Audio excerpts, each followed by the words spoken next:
All right, welcome back to Ravenloft by way of Ironsworn. We're still in the village of Barovia, and we're starting to get sorted out on what's been going on up there at the castle. Thanks to this guy over here. Green screen keeps cutting out a little bit. That's fine. Okay, so when we last left, we were just leaving the Blood on the Vine Tavern, E2 up here. The sign, we find out later, used to say Blood of the Vine, and somebody scratched out the F and replaced it with an N because, irony isn't dead here, even in a Barovia. All right, so we left the tavern down this street to the south, past Mad Mary's house, and down to E4, down here at the bottom of the map, which is the Burgomaster's mansion. Burgomaster's home. It's a mansion. It's a weary-looking mansion, squatting behind a rusting fence. The gates are twisted and torn.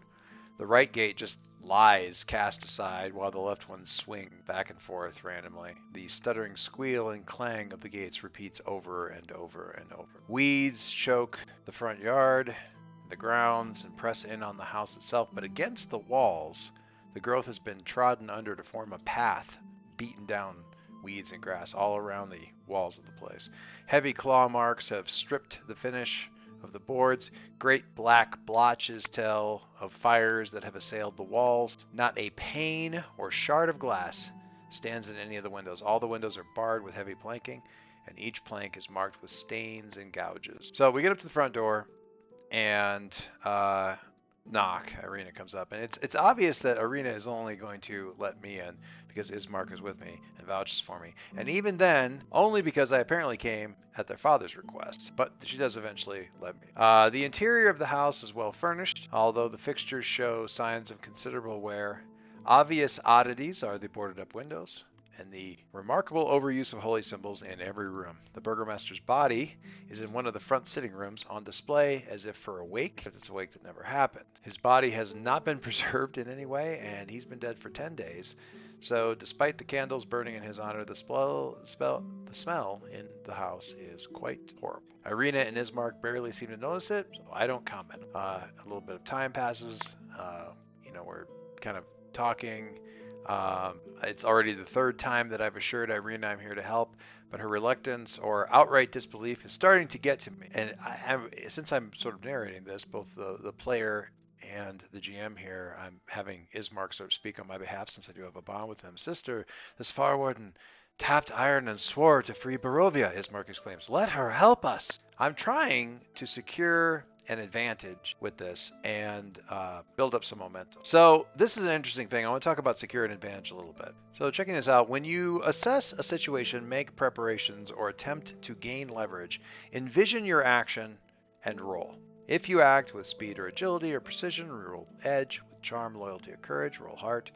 With aggressive action, forceful, you get the basic idea. Depending on what you're doing, roll the appropriate stat for this. On a strong hit, you gain advantage. Choose one of these. Either take control, make another move now, and add +1 to that following roll, as long as it's not a progress move, or prepare to act by taking 2 momentum. On a weak hit, your advantage is short-lived. You simply take +1 momentum, and on a miss, you fail, or your assumptions betray you. Pay the price. I'm going to stop here and just talk really briefly about secure an advantage, because in conversations on say the Reddit group for Ironsworn and that sort of thing, there's a lot of opinion that securing advantage, using a roll or deciding to take a roll on securing advantage is a waste of time. And with that, the way the skill is written, I kind of agree. Now, looking back on it. Now, what's interesting about this is I'm currently playing in a game of Starforged, which is a sci-fi version of Ironsworn. And it's a sci-fi game written by the same person as the one who wrote Ironsworn, Sean Tompkin. And what's really notable about this is there's a lot of DNA that the games share, which is great. But I'm trying to get my camera sorted out here. There's a lot of DNA that the games share, which is great, and a lot of moves that are shared between the two. What's really kind of remarkable about this, though, for this particular thing, is this move exists in both games. It's not the same. This one's been rewritten in the other game, and I didn't notice this right away. What I noticed right away is we were using secured advantage a lot in Starforged, and it was awesome. It was great. It's been super useful. And it's not hard to see why if you look at this move, because the way it's written here, if you get a strong hit, you get to choose one of these two options here. Either you get a +1 onto the next whatever you do, or you take +2 momentum. In Starforged, if you get a strong hit, you don't have to choose. You get both of these. You get to get a +1 forward on the next move, and you get +2 momentum. The weak hit, which in this version is only +1 momentum, is in Starforged, pick one of the two options. So to break this down, the strong hit is way better in Starforged because you get both the options. And the weak hit is the same as the strong hit, which is a lot harder to get here in Ironsworn. And apparently the author has identified the fact that it's not particularly well balanced. So that's neither here nor there. I bring this up because although I played with Secure and Advantage with using the original rules, because Starforged didn't exist when I was going through this, or didn't really exist in a version I could see, I have changed our little house version of this game to use the Starforged version of Secure and Advantage for the games that I'm running, because I'm doing a version of Ironsworn with my kids right now. I hit Secure and Advantage there, and I knew it looked wrong, and I went and looked at the one on Starforged and we decided not to use it. So going forward, when I play more of this, I'm definitely going to be using the Starforged version of Secure and Advantage, but throughout this first series here, until I get up to the castle and back down to the village again, I'm going to be using the older version of Secure Advantage. Although, because it's not very good, I don't use it very often because it's not great. Anyway, let's see what I actually rolled. So the thing is, the move may not be great the way it's written right now. But you know what's even worse? That roll is not great. All right, so either I miss or I have to burn all my momentum just to get a weak hit. And the weak hit is just going to get me 1 momentum. And I did this move to get more momentum. So what this would do is take me from a momentum of 6 down to a momentum of 2, and then give me 1 back to get back up to a momentum of 3. And the whole point of this thing was to get me more momentum, not cut it in half.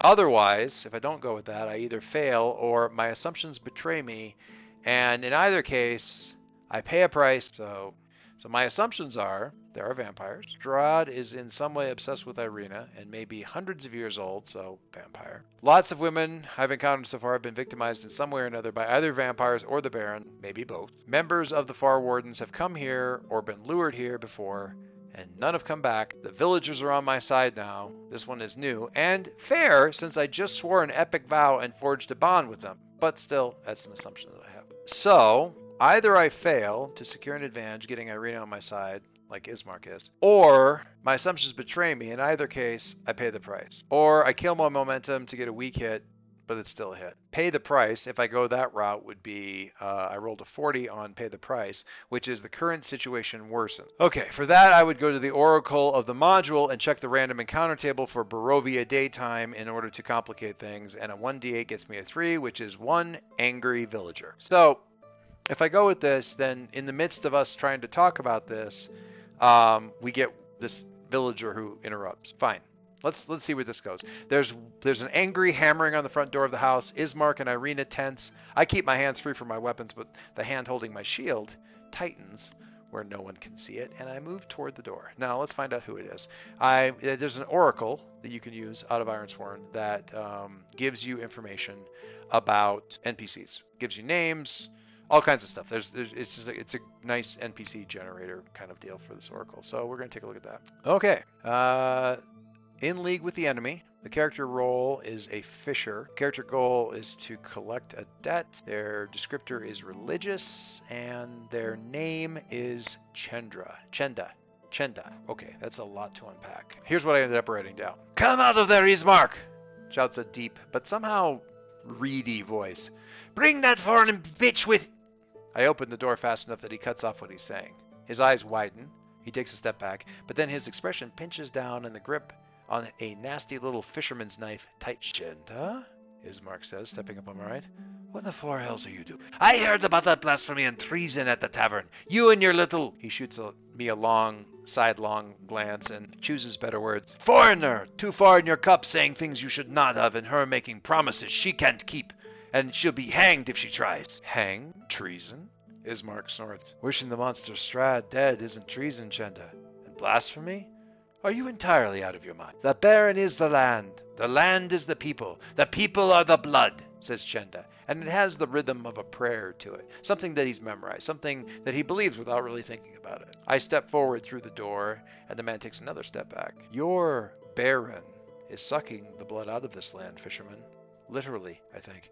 How much can you lose before dying? I'm looking to compel this guy to back down, but while it might be nice for me to go with heart, because it's my best at, I don't think that's going to go down with heart. I've been binging The Witcher a little bit too much. So I'm afraid this is going to have to be iron. All right, because I'm going to threaten or incite. Now, this is not any official art for Irina. It's somebody else entirely, but I like the picture, so I'm using it. All right, so strictly reading the text of the move as close as I can, it appears that I still secure an advantage, I think, because of the choices that I picked.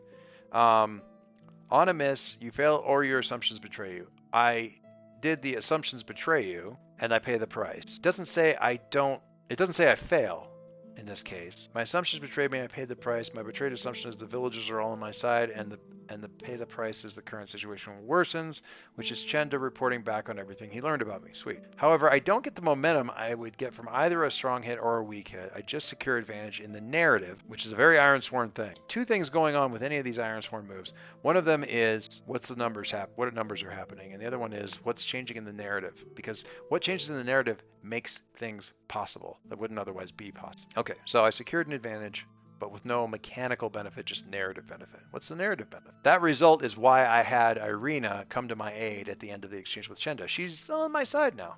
Not enough to form a bond with, but enough to be NPC who is generally on my side. Totally cool. Also, since I have a bit of Oracle level knowledge about what Strahd is generally up to, I'm going to say getting Irina a little bit on my side counts as a single tick in a single box on my epic quest to kick Strahd in his pointy little teeth. So given to that, I will actually gather information. Thanks for the help out there, I said, trying to smile. I feel like I'm swimming in dark water with very, very large fish bumping into my ankles. Can you help me understand what's going on here? Oh, this is better. When you search an area, ask questions, or conduct an investigation, roll wits. All right, let's see if we can get a strong hit out of this. Ooh, okay. I like that. That is a strong hit. On the strong hit, you discover something helpful and specific. The path you must follow or the action you must take to make progress is made clear. Envision what you learn, or ask the Oracle if you're unsure, and then take +2 momentum. Now, I think I missed a tag here because I think I should have gotten a +1 momentum. In fact, I don't think I marked it down, but it's far too late for that. I think I ended up with a +1 momentum from Compel on Chenda. Because you get everything as above, and that includes a +1 momentum. I didn't mark that down. That's fine. In this case, I get to gather information that gives me +2 momentum from my roll, which is great. Okay, I'm going to info dump on Brig and mark +2 momentum because I don't feel like writing everything out as dialogue. This is everything that Irina and Ismark basically share with me during the info dump. Now, if I were playing the game with GM to players or group, we'd go around and share all this stuff. It's just me in my head, and I have the module. So this is just me checking off. This is the stuff that I can officially say that I know. All right, so here's what we got. Irina seems nice enough, but she's troubled. She's very scared, but she's no helpless victim. She can't remember anything about her early childhood before the Burgomaster found her and adopted her. My father only ever told me that he couldn't bear to see a child alone and helpless, and I seemed immediately to be a daughter to him. I remember no time before that, so to me he has always been my father. He found me at the base of the waterfall that drops down from the Ravenloft peak. Each night, wolves and other creatures came and attacked the house. Eventually, her father's heart couldn't take it. He died a natural death. His heart simply failed under the strain. The wolves stopped attacking 10 days ago. They come from the forest, so they are ultimately Strahd's creatures, I believe, and they follow his command. No one in town has the guts to help them bury their father. Strangely, the wolves haven't attacked since their father died, but Irina believes it's only a matter of time, and it is not a matter of much time. With the greatest of the holy symbols, an ancient holy artifact stolen from this house, both the siblings fear the house is now completely defenseless. They might be safe in the church for a time. The priest at the church seems to be able to keep the place protected, but they don't know for how long that's going to last either. Ismark says, the holy symbol was a great golden thing.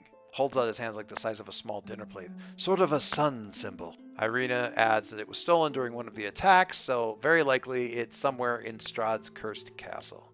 The priest might be able to tell you more about it, though it has been in my family's home for several generations. Irina looks at him. What do you think? Looks at me and says, what do you think? What should be done? If you're going to the castle, Ismark says, I'm going with you. We're doomed here, but I'd spit in that monster's face and try to drive a stake in his heart if I can. And leave me here, Irina says. No, I'm coming with you. I frown, still thinking, and say, are you sure? Irina nods, and her mouth is a firm line. If it's what you decide to do after talking to the priest, then yes. All right, I say. Grab what you need. I turn to Ismark as Irina leaves. Help me with your father. Ismark looks confused. I want to talk to your priest, I say. And the Burgomaster needs a proper burial. All right. We're going to stop there because the next one's busy. And that one actually took a lot longer than I thought it was going to. So we're going to stop here. And that was just stopping at the Burgomaster's house. Should have been quick. Definitely was not quick.